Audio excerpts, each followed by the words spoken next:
Cash with confusion reigning supreme. I picked them up and they were wet, so you really couldn't tell much. $100 bills are floating around Billings. That's the good news. The bad? They're all fake. Plus a monumental step forward into the classroom.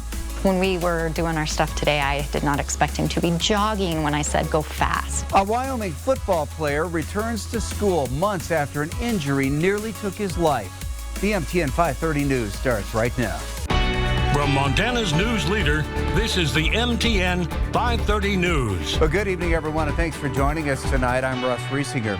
Imagine taking your morning walk or driving to work and seeing several $100 bills like this laying on the ground. This has been happening across Billings. And if you're like most, you'd probably think it was your lucky day. And it might be if they were real, but they're not. That cash is all counterfeit. As our Haley Monaco reports, Billings police are just as confused as everyone else as to why it's happening. It's not every day I get to hold $200, and today's not that day either, because while this may look the part, it's not real money, and thousands of dollars worth of counterfeit money was put on the streets of Billings. They were everywhere. They were flying around. Violet Kober's Monday morning drive to work was very unusual. There was a whole bunch of cars pulled over, and everybody was grabbing these $100 bills, and they were just laying there on the ground. And so I said, okay, well, I'm going to grab a few too myself. Near the intersection of Jackson Street and Morgan Avenue, people were collecting thousands of dollars. I would say 100, maybe 200. I mean, people were picking up handfuls of them. We've collected in total 42. Between these two bills, which one do you think is fake? If you guessed the top one, you'd be correct. With the thousands of dollars potentially still floating around, the Billings Police Department says there are a few ways to recognize these counterfeits. They have no watermark, and the blue line on them is not the same as what a real $100 bill is. In addition, the serial numbers are all the same.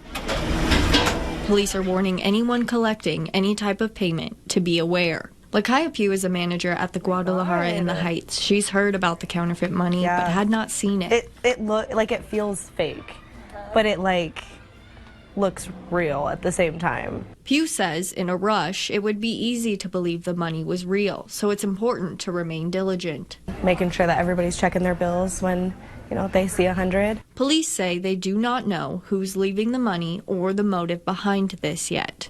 I don't know if somebody was trying to just get rid of it, if somebody was trying to hide it, if somebody was trying to cause us a lot of work on the back end of things. And if you were someone like Koper who stopped to grab some money, police are asking you to turn it in. I thought it was my lucky day. Not so much. In Billings, Haley Monaco, MTN News. A group of public education organizations and disability advocates are challenging a new state law. That law allows qualifying students to receive payments out of their school district's budget. It was sponsored by Sue Vinton of Billings. That law allows funds to pay for additional educational resources like tuition or tutoring. Plaintiffs say this would divert money from public schools to private entities and reduce resources for special education students within public schools. The lawsuit follows a challenge last year to create community choice charter schools in Montana. New efforts underway in Wyoming to make sure that parents are more aware of what their children are learning in school. Wyoming Superintendent of Public Instruction Megan Dagenfelder announced the Curriculum Transparency Initiative Tuesday in Cody. It gives anyone online access to the resources used in their district, such as textbooks and standards. Dagenfelder says the effort came about because of concerns from parents about materials being used in schools. Parents, of course, have the right to direct their child's education, and they also have the right to know what their child is learning and the right to expect that it's free from political bias. And I believe that the key to achieving that is through transparency and working together in order to do so. Park, Sheridan, and Bighorn counties are part of the pilot group for the new curriculum page, which can be found on the Wyoming Department of Education website.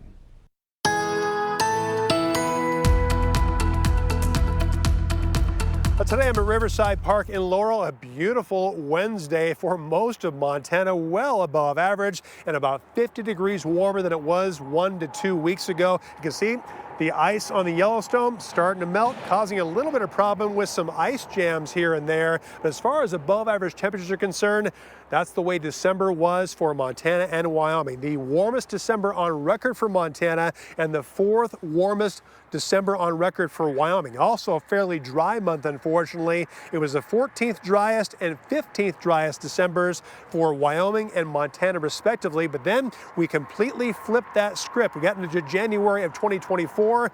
And the first 3 weeks of January have been brutally cold. Most of Montana between 8 and 16 degrees cooler than average, but now we're heading into a little bit warmer pattern. But how long will that warming pattern last? Ed's going to tell you coming up in his 7-day forecast. Montana will receive more than $600,000 from the U.S. EPA to protect high-risk communities from wildfire smoke.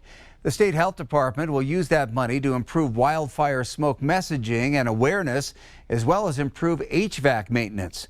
6 communities will pilot the Clean Air Shelter program, and funding is part of a larger $10.6 million being awarded to 9 recipients across the country for similar wildfire smoke prevention efforts. From international war zones to local election halls, understanding the who, what, when, where, and why of your news sources is more important than ever. This week is National News Literacy Week, and MTN is proud to be sharing stories about the importance of local journalism. MTN's Jackie Coffin shows us one such example born out of a Billings classroom.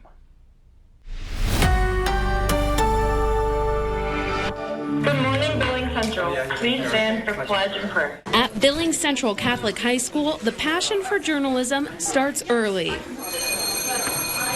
In a zero-period class that starts before school, and the class is quickly growing in popularity. I have had nothing but awesome comments about it.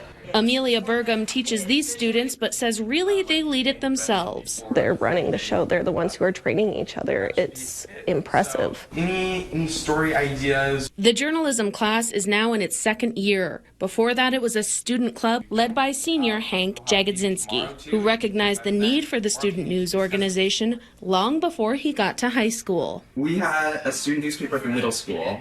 I originally wanted to start a student newspaper in 5th grade. The Journalism Club started Central's all-online student newspaper, the BC Chronicle. After the zero-period class ends, a core group of students who run the paper stick behind and share the stories behind their stories. When I do reporting, definitely more of the environmental side and the community-based stories. That's kind of what I like to report on. Mostly I focus on kind of school and community news. I also do sports, and that's fun because people can engage with that, right? They like to see themselves in our articles. I've reported on a number of stories over my time here. One that I'm really proud of is when I wrote a story about our school's Superfund site. So we're actually part of the Superfund site in Billings from the historic dry cleaning operations. The paper publishes about every 2 weeks, and while they're busy planning their next articles, these students say the news literacy skills they're learning here will stick with them no matter what they decide to do. And so it's been super exciting. While more students are taking the class, Burgum says they will need to recruit more freshmen to carry on the legacy of student news at Central. Youth have such a different view of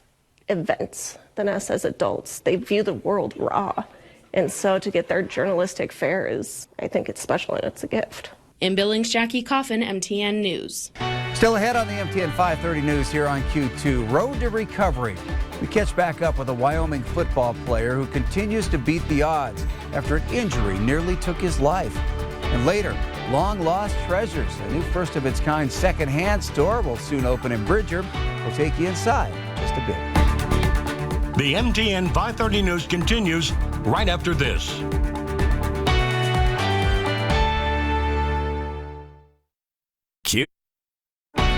From Montana's news leader, you're watching the MTN 530 News. New tonight, the road to recovery leads back home and into the classroom for a 16-year-old football player from Wyoming who's been fighting for his life after suffering a serious head injury.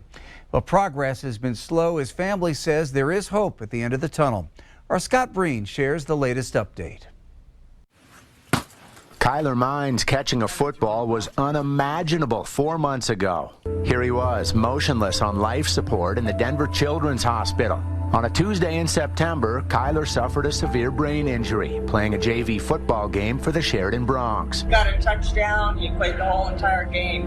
It wasn't until after the game that he started feeling poorly.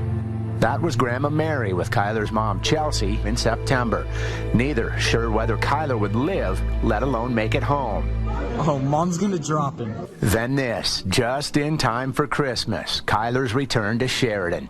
Mom helping him off a United flight and down the ramp. The return didn't stop there. Kyler, look at me. Here was Kyler with a beaming grin, escorted in this limo. Friends began stopping by the house. This was a Dr. Pepper party. Because Dr. Pepper's my favorite drink. Sheridan head football coach Jeff Mowry was one of the first to visit. After all, he'd driven to Denver multiple times for hospital visits, including this one, with Kyler still on life support. Here we are less than a mile from where Kyler's accident happened back in September. There's the emergency room. He was first diagnosed. However, on this side, second floor, same hospital just a few halls away, is where he's now cruising through rehab. Yeah. If you need to make bigger turns to avoid the cones, do it. Tiffany Sutton is Kyler's physical therapist. So someday you're going to want to drive, right? Yeah. Are you colorblind? No. No? Okay. What color we got? Stop sign. Yeah. Really focus on slow and controlled. Is he moving quicker than you thought he would? Oh, yeah. Way quicker. When we were doing our stuff today, I did not expect him to be jogging when I said go fast. This is really cool because Kyler is now walking without a device with me right there just in case he bobbles. But some kids are just like, oh, it hurts. I can't. I need a rest break. And Kyler's like, nope, let's go. Let's go. They have me walking. They have me doing hands and knees stuff. And they have me playing games. You take that big deep breath and you say, I'm Kyler Mines. Kyler Mines.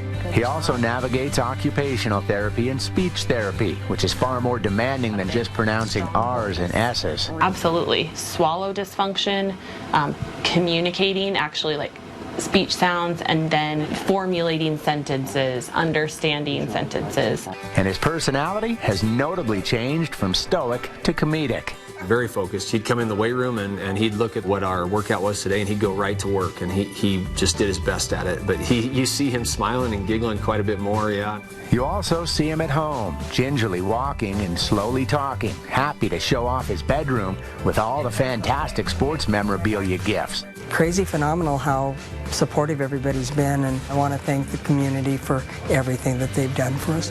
Kyler's therapists agree he's on target for a mostly full, if not complete, recovery, though it may take a year or more.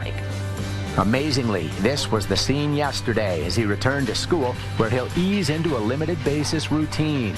His goal was to surprise classmates by walking in. It's a scene not many pictured when this picture was taken just a few months ago in Denver. We didn't even know if we were going to take him home. So this is amazing. In Sheridan, Scott Breen, MTN Sports.